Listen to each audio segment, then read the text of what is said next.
오늘 함께 보실 하나님 말씀은 요한복음 19장 23절에서 30절까지 우리 한 절씩 교독하도록 하겠습니다. 신약성경 요한복음 19장 23절에서 30절까지 우리 한 절씩 교독하도록 하겠습니다. 제가 먼저 읽겠습니다.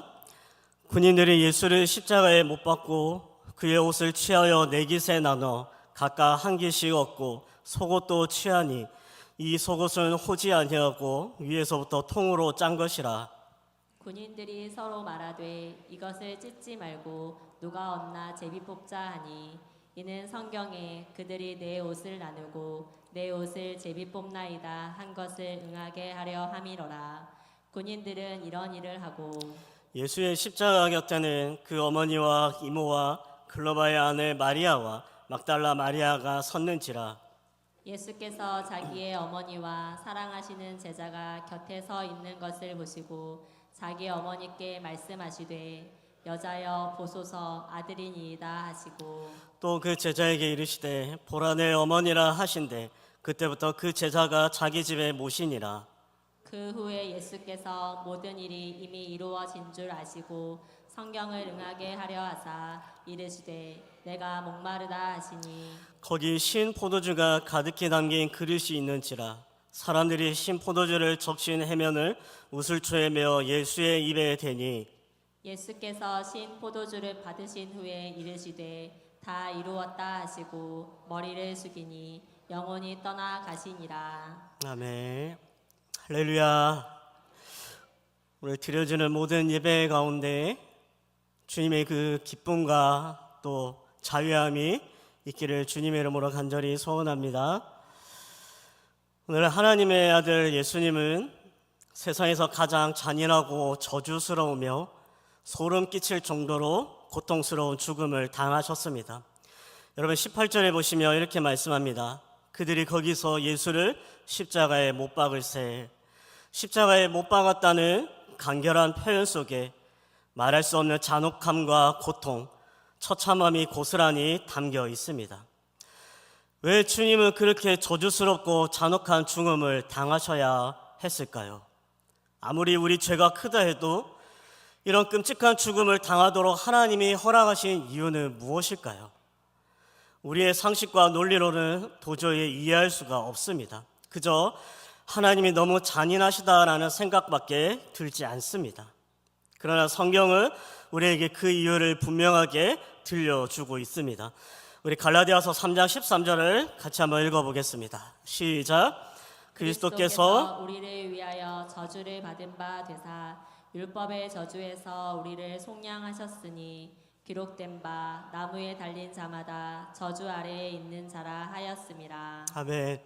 여러분 여기서 저주를 받는다라는 말에 주목하시기 바랍니다. 왜 예수님이 저주를 받으셔야 했습니까? 율법의 저주에서 우리를 속량하기 위해서입니다. 율법을 범하여 율법의 저주 아래 놓인 우리를 구원해내기 위해 예수님이 우리 대신 저주를 받게 하셨습니다. 여러분 구약 성경을 보시면 저주받은 자의 죽음에 대한 한 가지 원칙이 나오는데요. 바로 나무에 다는 것입니다. 우리 신명기 21장 23절 같이 한번 읽어보겠습니다. 시작. 그 시체를 나무 위에 밤새도록 두지 말고 그날에 장사하여 내 하나님 여호와께서 내게 기업으로 주시는 땅을 더럽히지 말라. 나무에 달린 자는 하나님께 저주를 받았음이니라. 아멘. 예수님은 우리가 율법을 어김으로써 받은 그 율법의 모든 저주를 한 몸에 다 짊어지시고 저주받은 자가 되셨습니다. 그렇게 저주받은 자로서 나무에 달려 죽으셨습니다.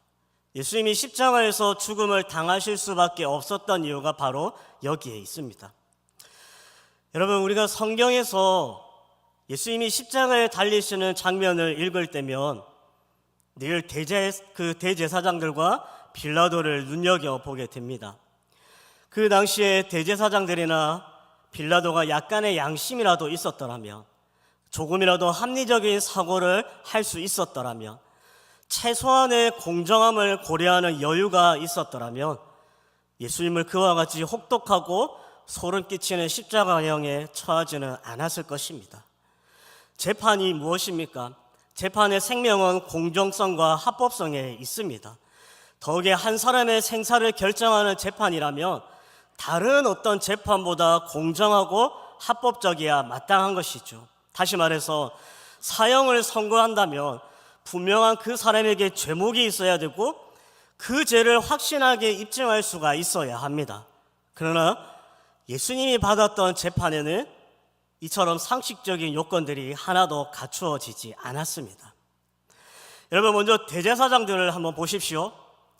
그들은 분명한 죄목이 있고 분명한 증거가 있어서 예수님을 재판대에 세운 것이 아닙니다. 오히려 이들은 어떻게 합니까? 예수님을 일단 잡아놓고 예수님을 죽일 구실을 찾느라고 밤새도록 야단법석을 떨어야 했다라는 거예요. 죽을 죄를 저질렀기 때문에 잡아와서 재판하는 것이 정상입니다. 그런데 생사람을 끌어다 놓고 그에게 무슨 죄목을 씌워 죽일지 궁리하느라 야단을 부리는 재판이 세상 천지에 어디 있습니까? 또 그들이 나온 죄목도 그렇습니다. 이 사람들이 만들어낸 예수님의 죄목이 뭔지 아십니까? 행악자라는 것입니다. 행악자가 뭡니까? 말 그대로 악을 행하는 자라는 뜻이에요. 그것도 어쩌다가 한두 번 실수로 죄를 짓는 것이 아니라 고질적으로 악을 행하는 흉악범을 가리켜서 행악자라고 합니다. 근데 여러분, 이 말만큼 예수님에게 어울리지 않는 말이 또 어디 있습니까? 대제사장들이 한 푼의 양심이라도 있었다면, 한치의 상식이라도 가진 인간들이었다면 예수님께 이런 얼토당토하는 죄목을 걸어 처형하는 일은 없었을 것입니다. 빌라도는 또 어떻습니까? 그가 법정을 4번이나 들락거리면서 여러 번 반복한 말이 있죠. 나는 예수에게서 아무 죄도 찾지 못하였노라 라고 말합니다. 그는 자기 입으로 아무리 신문을 해봐도 예수님에게 죄를 찾지 못했노라고 자기 입으로 분명히 시인까지 했어요. 그러면 어떻게 해야 됩니까? 예수님을 즉시 석방해야 마땅하지 않습니까? 근데 그는 입으로는 아무 죄도 찾지 못했다고 떠들면서 군병들에게 예수님을 채찍하라고 명령했습니다. 또 예수님께 가시관을 씌우고 홍포를 입혀 희롱당하게 하셨고요. 급기야는 아무 죄도 찾지 못했노라고 말하던 바로 그 입으로 예수님에게 십자가형이라는 극형을 선고하게 됩니다.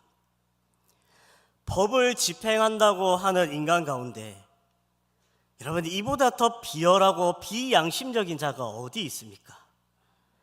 빌라도가 조금이라도 양심 있는 사람이었다면, 조금이라도 용기 있는 사람이었다면 예수님의 십자가에 못 박도록 선고하지는 않았을 것입니다. 대제사장들과 빌라도에게는 선한 것이라고는 단 한 구석도 남아있지 않습니다.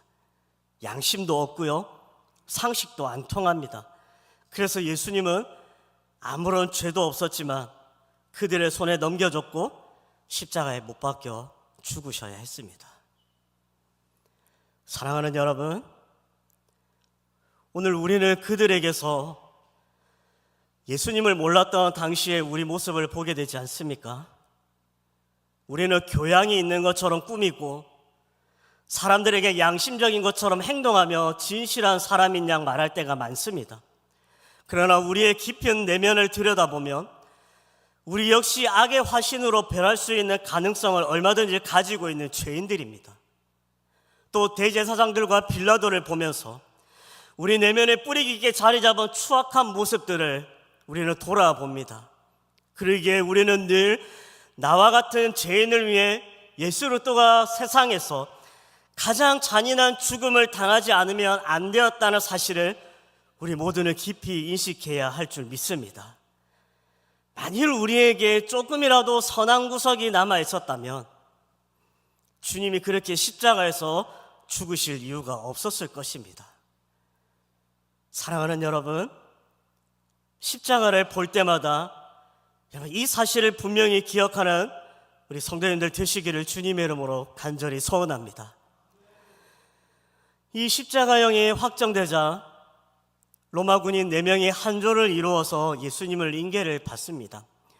이들은 예수님을 골고다까지 호송하고 거기서 십자가 형틀에 못 박아 사형을 집행할 책임을 진 사람들입니다. 그렇게 함으로써 그들이 기대할 수 있는 부수입이 있다면 못 박힌 예수 그리스도의 옷을 얻는 것입니다. 그 당시에는 대량 생산이 불가능하다 보니 전적으로 이제 수공업에 의존해서 옷을 만들던 시대였습니다.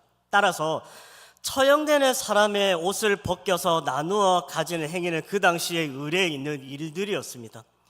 옷 한 벌을 가지고 평생을 사는 사람도 있었기 때문에 이런 기회가 그만큼 이 사람들에게는 소중했던 거죠. 고대사의 전쟁 기록을 보시면요, 싸움이 끝난 뒤에 이긴 쪽이 제일 먼저 하는 일이 뭐냐? 전사한 사람의 옷을 전부 벗기는 일입니다. 피가 묻었던지 창에 찔려서 구멍이 났던지 상관이 없어요. 옷이란 옷은 모조리 벗겨서 전리품으로 그걸 다 들고 갔습니다. 그 당시 유대 남성들의 정장을 보시면요, 보통 5가지 정도로 이루어져 있음을 알게 됩니다. 머리에 쓰는 터번과 신발, 그리고 속옷 한 벌, 외투 한 벌, 그리고 허리띠입니다. 오늘 이 4사람의 군인이 예수님을 십자가에 못 박고 나서 그분의 옷을 서로 나누죠. 외투같이 좀 더 중요한 옷은 계급이 제일 높은 사람이 차지했을 것이고, 신발은 아마 계급이 제일 낮은 사람이 차지했을 것입니다. 이렇게 4명이 한 가지씩 나누다 보니까 하나가 남죠. 뭐가 남습니까? 속옷이 남습니다.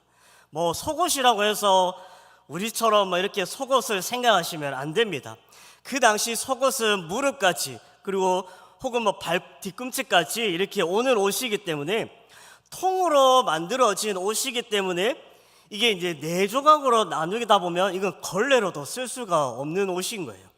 그러다 보니 그들 가운데 한 사람이 제의를 합니다. 이거 우리 나누지 말고 제비 뽑아서 누군가 한 사람이 갖기로 하자. 모두가 그 제의에 찬성해서 누가 그 옷을 차지할 것인가를 두고 제비 뽑기를 했습니다. 자, 여러분, 한번 상상을 해보십시오.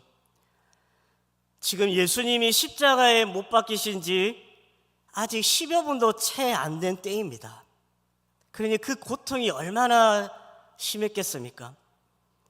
근데 그 찢어진 손발에서 핏방울이 뚝뚝 떨어지고 십자가 기둥으로 핏물이 흘러내리는 바로 그 발치에서 로마 군인 넷이 예수님의 옷을 놓고 이건 내 거고 저건 네 거다라고 하면서 나누고, 심지어 마지막으로 남은 속옷까지도 누가 차지할 것인가를 정하기 위해 제비 뽑기를 하고 있습니다. 물론 다윗이 시편 22편 18절에서 이미 하나님의 아들이 십자가에 못 박혀 처형될 때 십자가 아래서 이런 어처구니 없는 일이 일어날 것이라 예언한 바 있긴 하지만, 여러분, 이 얼마나 기가 막힌 이야기입니까? 저들이 지은 모든 죄를 짊어지고 그 처참한 죽음을 당하는 현장에서 옷가지 하나라도 더 차지하려고 눈에 불을 켜고 신경을 곤두세우는 그 4명의 로마 군인들을 예수님이 측은한 눈빛으로 내려다보시면서 하나님의 아들이신 예수님이 이렇게 기도하시죠. 우리 누가복음 23장 34절 같이 읽어보겠습니다. 시작. 이에 예수께서 이르시되 아버지, 저들을 사하여 주옵소서. 저들이 하는 것을 알지 못함이니이다 하시더라. 그들이 그의 옷을 나눠 제비 뽑을세. 아멘. 로마 군인들의 마음은 칠흑 같은 무지의 어두움으로 뒤덮여 있었습니다. 그들은 자기들이 십자가에 못 박은 분이 누구인지, 또 그분이 왜 죽으셔야 하는지를 알지 못합니다. 아니, 그런 거에 관심조차 없습니다.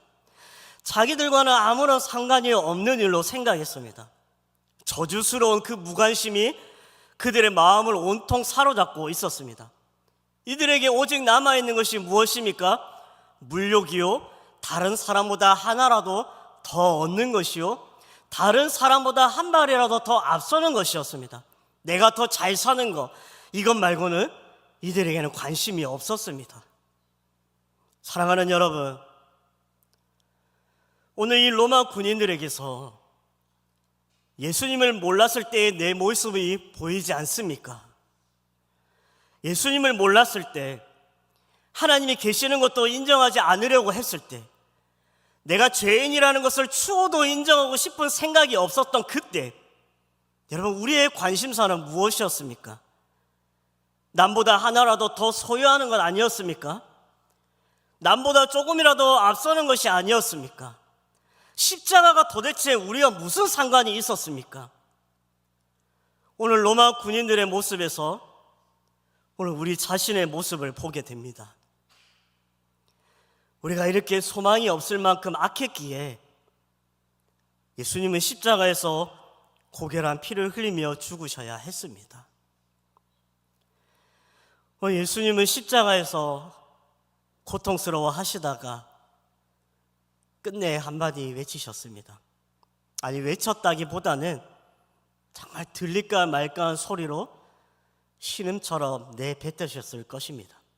28절에 보시면 내가 목마르다. 시편 69편 21절에 보시면요, 예수님께서 십자가에서 겪으실 고통을 이 한마디로 요약하며 예언했습니다. 그들이 쓸개를 나의 음식물로 주며 목마를 때에는 초를 마시게 하였사오니. 여러분, 예수님은 손바닥이 아프다거나 쥐가 난다거나 숨이 가쁘다거나 열이 난다는 말씀을 하지 않으셨습니다. 다만 그 모든 고통을 내가 목마르다 라는 한마디로 집약해서 말씀하셨습니다. 흔히들 목이 탈 때의 그 고통을 일컬어서 죽음의 고통이라고 말합니다. 저는 한 번도 그런 고통을 당해보지 않아서 목이 타는 고통이 어떤 것인지는 잘 모릅니다. 그러나 다윗은 예수님이 당하셨던 고통을 이렇게 표현합니다. 시편 22편 15절에 보시면 내 힘이 말라 질그릇 조각 같고 내 혀가 입천장에 붙었나이다 라고 고백합니다. 여러분, 물이 귀한 광야에서 생활하는 사람들은요, 갈증의 고통이 얼마나 무서운가를 자주자주 체험합니다. 여러분, 이스라엘 백성이 광야에서 한 번씩 이런 일을 당하면서 어떤 위기에 빠졌는지 성경에서 자주자주 우리가 보지 않습니까? 오늘 보십시오. 이스라엘 백성은 애굽에서 나올 때 하나님의 영광을 보았습니다. 홍해를 가르는 하나님의 이적을 보았어요. 불기둥과 구름기둥이 밤낮 없이 그들의 눈앞에 있었습니다. 하나님의 법궤가 그들 중에 있었고요, 막대기를 가지고 어떤 이적 기사라도 행할 수 있는 위대한 지도자 모세가 그들의 눈앞에 있습니다. 그러나 물이 없어서 목이 타들어가고 혀가 입천장에 들러붙는 지경에 이르자 하나님의 기적도 소용없고요, 하나님의 불기둥 구름기둥도 소용없고요, 과거에 하나님이 그들을 위해서 행하신 모든 이적 기사도 소용이 없었습니다. 그들을 진정시킬 만한 어떤 것도 없었습니다. 나중에는 나라의 기초를 만들고 뒤흔들고 모세의 리더십을 완전히 뒤집어 엎을 만큼 그들은 다른 사람들이 되어버렸습니다. 목마름이 주는 고통이 여러분 이만큼 무서운 것입니다. 예수님은 십자가에서 바로 이러한 고통을 당하셨습니다. 주님이 일평생 당하신 고통과 십자가에서 한꺼번에 당하신 모든 고통은 바로 우리의 고통을 친히 체험하시는 과정이었습니다. 사랑하는 여러분, 주님은 세상을 살면서 온갖 고통을 당하는 우리와 같이 내시려고 친히 그 고통을 맛보셨습니다. 주님은 우리가 지옥에서 영원토록 당해야 할 고통을 십자가에서 대신 당하신 것입니다. 그러기에 주님은 오늘 우리가 이 땅에 살며 당하는 고통을 이해하고 계심을 여러분 믿으시기를 바랍니다. 사랑하는 여러분, 우리는 마음의 고통이 얼마나 무서운가를 너무나 잘 압니다. 마음의 고통이 우리의 속내를 갈기갈기 찢어 놓을 때면 마치 날카로운 칼끝으로 생사를 건드리는 듯이 무서운 통증이 있다는 것을 우리는 너무나 잘 압니다. 우리 육체에도 감당할 수 없는 통증이 온다는 것을 우리는 너무나 잘 압니다. 그러나 사랑하는 여러분, 그럴 때마다 우리가 예수 그리스도께 찾아가 어린아이처럼 주님, 나의 고통을 아시지요. 주님이 친히 맛보셨으니 제 고통 아시지요. 도와주세요 하고 기도하며 여러분 가운데 놀라운 일들이 일어남을 믿으시기를 바랍니다. 주님께서 몸소 우리가 당하는 모든 고통을 당해 보셨기 때문에 그 피 묻은 손으로 우리를 치유해 주심을 믿으시기를 바랍니다. 여러분, 작은 형제회를 세운 프란치스라는 사람이 있습니다. 이 사람이 고향에 있을 때 일인데요, 하루는 하인이 우물에서 물을 길어오는 모습을 지켜보고 있었습니다. 하인은 밭을 지나서 모퉁이에 있는 우물에 가서 물을 길어옵니다. 근데 그는 물을 기를 때마다 한 가지 이상한 행동을 하는 거죠. 그렇게 깊지 않은 우물에다가 큰 물통을 내려놓고 물을 가득히 담은 후에 끌어올릴 때에 항상 조그마한 나무 토막 하나를 그 물통 안에 던져 넣는 거예요. 이상하다 싶어서 프란치스가 하인에게 그 이유를 물어봅니다. 왜 물을 기어 오를 때 물통 속에 나무 토막을 왜 집어넣어 끌어올리냐라고 물어보니까 하인이 이렇게 말합니다. 물을 퍼 올릴 때 나무 토막을 물통 안에 넣으면 물이 요동치지 않아서 물이 밖으로 흘러 넘치는 것을 최대한 막을 수가 있어요. 그래서 가능한 한 물을 많이 기를 수 있습니다. 나무 토막을 안 넣으면 물이 제 마음대로 출렁거려서 나중에 보면 반통밖에 안 될 때가 많거든요. 이 하인의 설명을 들은 프란치스가 크게 깨달은 바가 있어서 자기 친구에게 이런 내용의 편지를 썼다고 합니다. 우리는 얼마나 자주 흔들리는 마음의 물통을 가지고 있는가? 두려움으로 흔들리는 마음, 고통으로 심하게 요동하는 마음, 절망으로 부서지는 마음, 이것은 마치 심하게 흔들리고 출렁거리는 물통과 같이, 그러나 거기에 십자가라는 막대기를 던져보게 라고 편지를 썼습니다. 사랑하는 여러분, 마음이 공포로 짓눌리고 마음이 아프고 괴롭고 마음이 요동칠 때 여러분 십자가를 붙드시기를 바랍니다. 예수 그리스도의 십자가에 기대시기를 바랍니다. 십자가의 주님을 바라보시는 우리 성도님들 되시기를 바랍니다. 십자가의 주님은 목마름의 고통을 맛본 분이시기에 우리가 그분을 바라볼 때마다 우리를 도우시고 우리의 고통을 함께 짊어지심을 믿고 우리가 더욱더 주님을 바라보며 살아가는 성도님들 되시기를 주님의 이름으로 간절히 소원합니다. 오늘 십자가에 달리신 지 약 6시간이 지나갈 무렵에 예수님이 또 한 번 짧은 한마디를 외치셨습니다. 30절에 보시면 다 이루었다. 그러고는 마지막 숨을 거두셨습니다. 마태복음이나 마가복음에는 크게 소리 지르시고 운명하셨다고만 기록했지 소리 지른 내용이 무엇인지는 말하지 않았습니다.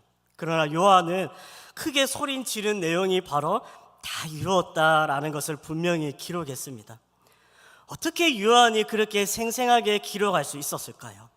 오늘 본문을 보면 그 이유를 어느 정도 알 수 있습니다. 다른 제자들은 겁이 나서 멀찍이 군중 속에 숨은 채로 숨죽이고 눈물을 흘리며 예수님이 십자가에 처형당하시는 모습을 바라보고 있었는지도 모릅니다. 그러나 요한은요, 대담하게도 십자가에 못 박히시는 주님 바로 곁에 있었습니다. 예수님의 어머니 마리아와 막달라 마리아와 요한나와 함께 그 핏방울이 뚝뚝 떨어지고 신음하시는 주님의 음성이 들릴 만큼 가까운 거리에 있었습니다. 그렇기 때문에 주님이 마지막 호흡을 가다듬어 다 이루었다라고 말씀하시는 음성을 들을 수가 있었던 거죠. 여러분, 67시간을 정말 진액이 빠지도록 고통과 싸우고 이제 마지막 호흡을 몰아쉬기 직전에 처한 사람이 소리를 지르며 얼마나 크게 지르겠습니까? 주변 사람들이 놀랄 만큼 소리를 크게 지를 수는 없었을 것입니다. 그러나 예수님이 가까이 있던 요한은 그 소리를 분명히 알아들었습니다. 마지막으로 힘을 다하여 말씀하신 다 이루었다 이 한마디에는 굉장한 힘이 있었습니다. 여러분, 세상에서도 보면요, 한마디의 말이 모든 진리를 대변할 때가 많습니다. 간결한 문장 하나가 아주 복잡하고 심오한 사상을 전부 함축할 때가 자주 있음을 우리는 보게 됩니다. 그래서 이런 말들은 사람을 움직이고 역사를 흔들어 놓을 정도로 굉장한 힘이 있어요. 여러분, 마르틴 루터 아시지요? 루터가 성경의 말씀을 인용하지 않습니까? 의인은 믿음으로 말미암아 살리라. 이 말씀 한마디를 가지고 기치를 높이 들자 어떻게 됩니까? 그 중세시대의 모든 암흑이 물러가기 시작한 것을 우리가 너무나 잘 알고 있지 않습니까? 다 이루었다라고 말씀하신 이 말씀 역시 마찬가지예요. 우리말 성경에 보시면 다 이루었다라고 번역되어서 두 마디이지만, 근데 헬라어 본문에 보시면 테텔레스타이라고 해서 딱 한마디로 되어 있습니다. 여러분, 이 짧은 한마디에 하나님의 그 엄청난 하나님의 진리가 들어있음을 믿으시기를 바랍니다. 여러분, 그 높이와 깊이를 우리는 도무지 파악할 수가 없습니다. 창세기부터 요한계시록까지 성경의 모든 내용이 이 속에 다 들어있다고 해도 과언이 아닐 정도입니다. 여러분, 십자가 주변에 있던 사람들에게 이 한마디는 죽어가는 사람이 마지막으로 지르는 외마디 비명처럼 들렸을지 모릅니다. 그저 한 맺힌 절규처럼 들렸을지 모릅니다. 그러나 예수님에게는요, 이 한마디가 승리의 외침이었습니다. 나는 이겼노라, 나는 해냈노라, 드디어 나는 완주했노라 라는 승리의 외침이었다라는 사실입니다. 사랑하는 여러분, 십자가의 길이라는 것은요, 알고는 감히 발을 들여놓을 수 없는 길이 십자가의 길입니다. 오죽하면 마태복음 26장 39절에 보시면 예수님이 이런 기도를 합니다. 우리 같이 한번 읽어보겠습니다. 시작. 조금 나아가서 얼굴을 땅에 내시고 엎드려 기도하여 이르시되 내 아버지여, 만일 할만하시거든 이 잔을 내게서 지나가게 하옵소서. 그러나 나의 원대로 마옵시고 아버지의 원대로 하옵소서. 아멘.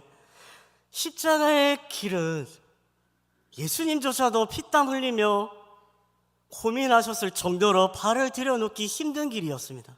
그러나 주님은 그 십자가의 길을 가는 것만이 하나님의 뜻임을 분명히 알았기에 그 길을 향해서 묵묵히 발을 옮겨 놓으셨습니다. 주님은 십자가에 달려 고통스러워 하시다가 이제 하나님께 갈 시간이 다 되었음을 본능적으로 느끼셨어요. 그때 주님의 마음에 놀라운 기쁨이 솟구쳐 올랐을 것입니다. 다 해냈구나, 드디어 해냈구나, 테텔레스타이 라는 이 외침에는 이런 기쁨이 들어있습니다. 믿으시기를 바랍니다. 여러분에게는 이 말이 이상하게 들릴지 모르지만 예수님께는 분명 그런 기쁨이 여기 안에 있었을 것입니다. 왜냐하면 예수님의 큰 기쁨이 무엇입니까? 하나님의 뜻을 행하는 것이었기 때문입니다. 예수님은 십자가를 지기 몇 시간 전에도 자기 마음에 기쁨이 있다고 제자들에게 고백하지 않습니까? 여러분, 요한복음 15장 11절에 보시면 예수님이 말씀하시잖아요. 내가 이것을 너희에게 이름을 내 기쁨이 너희 안에 있어 너희 기쁨을 충만하게 하려 함이라 라고 말씀하고 있습니다. 여러분, 십자가 처형이 눈앞에 닥친 사람에게 무슨 기쁨이 있겠습니까?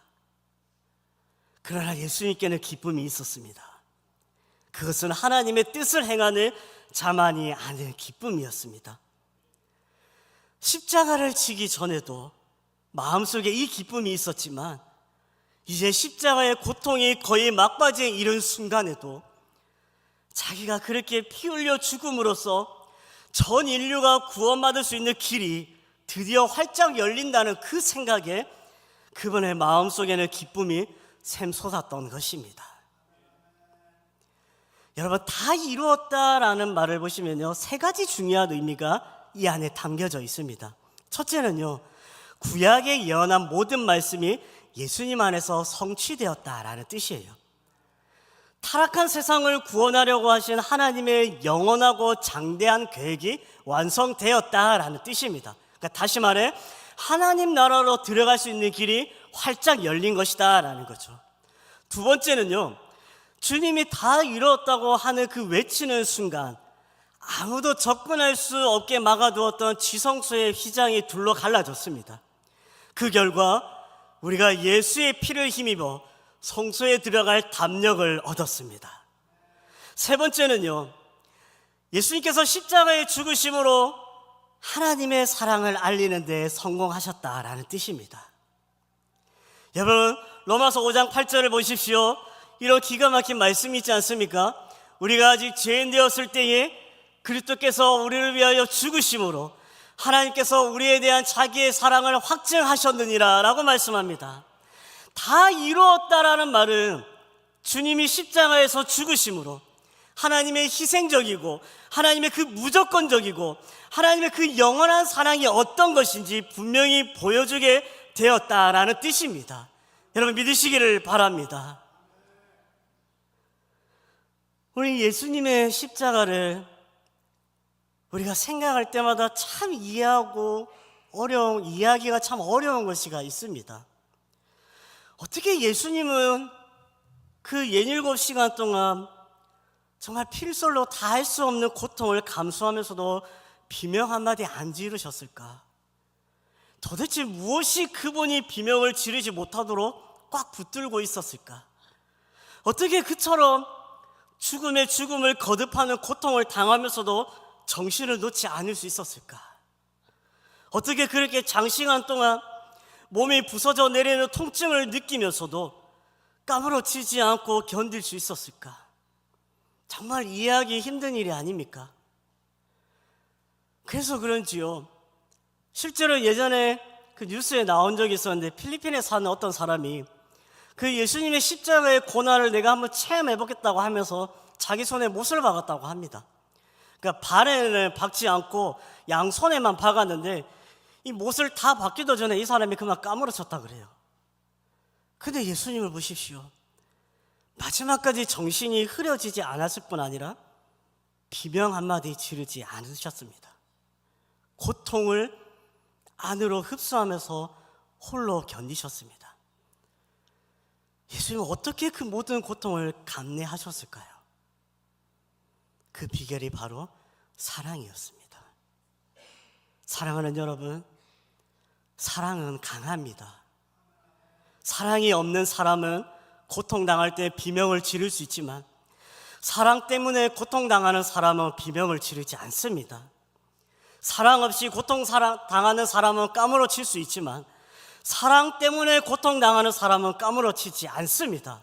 그래서 어떤 학자가 이렇게 표현했어요. 예수 그리스도를 십자가에 매달려 있게 한 것은 철못이 아니라 사랑이었다. 예수님의 십자가를 통해 하나님의 그 놀라운 사랑을 우리에게 알려주시는 데 성공하셨습니다. 그래서 다 이루었다라고 외치신 것입니다. 숨이 끊어지는 그 마당에도 우리 주님은 이 죄인들이 하나님의 사랑을 알게 되었구나. 이들이 드디어 하나님의 사랑을 받을 수 있게 되었구나. 이 사랑 때문에 이들이 하나님 앞에 의인으로 인정받겠구나 하는 생각으로 마음속에 기쁨이 샘솟은 것입니다. 사랑하는 여러분, 우리 모두는 다 이루었다라고 하시는 승리의 외침 때문에 엄청난 은혜를 입은 자들입니다. 사랑하는 여러분, 누가 우리를 정죄할 수 있겠습니까? 누가 우리를 대적하겠습니까? 누가 우리를 그리스도의 사랑에서 끊을 수가 있겠습니까? 누가 우리에게서 장차 주님과 함께 누릴 영광을 빼앗아 갈 수가 있겠습니까? 누가 우리의 입에서 그리스도의 찬송을 빼앗아 갈 수가 있겠습니까? 여러분, 아무도 없음을 믿으시기를 바랍니다. 왜 그렇습니까? 다 이루었다라는 이 외침으로 하늘에 있는 복과 특권을 우리가 다 누릴 수 있기 때문입니다. 사랑하는 여러분, 십자가를 바라보시기를 바랍니다. 여러분, 십자가 앞으로 더 가까이 나아가시기를 바랍니다.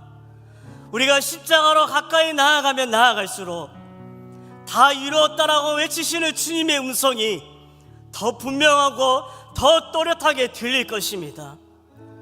여러분, 주님의 힘찬 외침에 우리의 소망이 있음을 믿으시기를 바랍니다. 그 외침에 우리의 환상이 있음을 믿으시기를 바랍니다.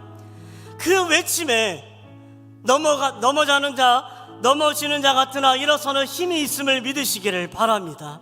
여러분, 그 외침에 아무것도 가진 것이 없는 자 같으나 날마다 모든 것을 가진 자의 긍지와 만족이 있음을 믿으시기를 바랍니다.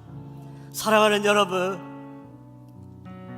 날마다 다 이루었다라고 하신 그 주님의 음성을 들으며 하루를 시작하고 하루를 마치시기를 바랍니다. 그 음성에 우리의 능력과 우리의 소망과 우리의 꿈이 있음을 믿고 나아가는 귀한 우리 양분교회 모든 성도님들 되시기를 주님의 이름으로 간절히 소원합니다. 우리 같이 찬양하며 하나님 앞에 기도하도록 하겠습니다.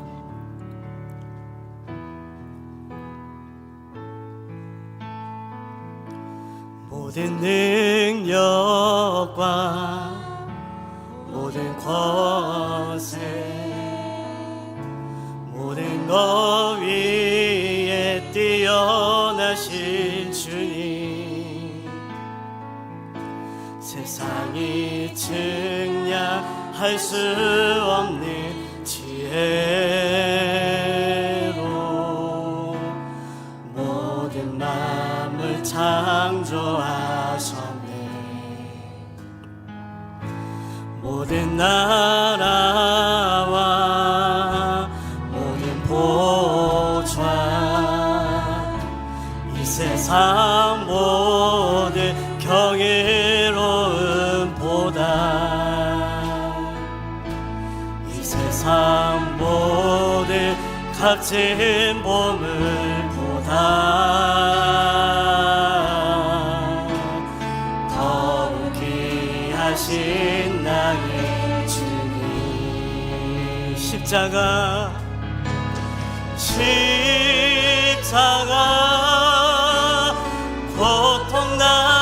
고통당하사 버림받고 외면당하셨네. 짓밟힌 강미꽃처럼 나를 위해 죽으셨네. 나의 주 십자가 고통당하사, 십자가 고통당하사 버림받고 외면당하셨네. 짓밟힌 장미꽃처럼 나를 위해 죽으셨네. 나의 주. 이 시간에 우리 함께 기도하기를 원합니다. 여러분, 우리가 영적으로 깨어있는 자가 되기를 원합니다. 하나님의 음성을 듣는 자가 되기를 원합니다. 하나님, 우리가 늘 성령 충만하여서 다 이루었다라고 말씀하시는 주의 음성을 듣게 하여 주옵소서. 오늘도 나에게 말씀하시는 주님의 음성을 듣기를 원합니다. 갈피를 못 잡고 나아가는 것이 아니라 하나님께서 주시는 말씀과 음성을 듣고 나아가는 자녀가 되기를 원합니다. 하나님, 오늘도 우리 안에 해결되지 못하는 문제들이 있습니다. 가정의 문제, 직장의 문제, 또 관계의 문제, 또 몸이 아파서 불편한 문제, 오늘 이 시간에 우리가 주님의 그 십자가 앞에 내려놓습니다. 하나님, 우리를 만져주옵시고 우리를 붙잡아 주옵시고 주께서 주시는 그 평강으로 하나님 살아가게 하여 주옵소서. 우리가 이 시간에 주여 한번 부르시고 하나님 앞에 우리가 간절한 마음으로 같이 기도함으로 나아가도록 하겠습니다. 주여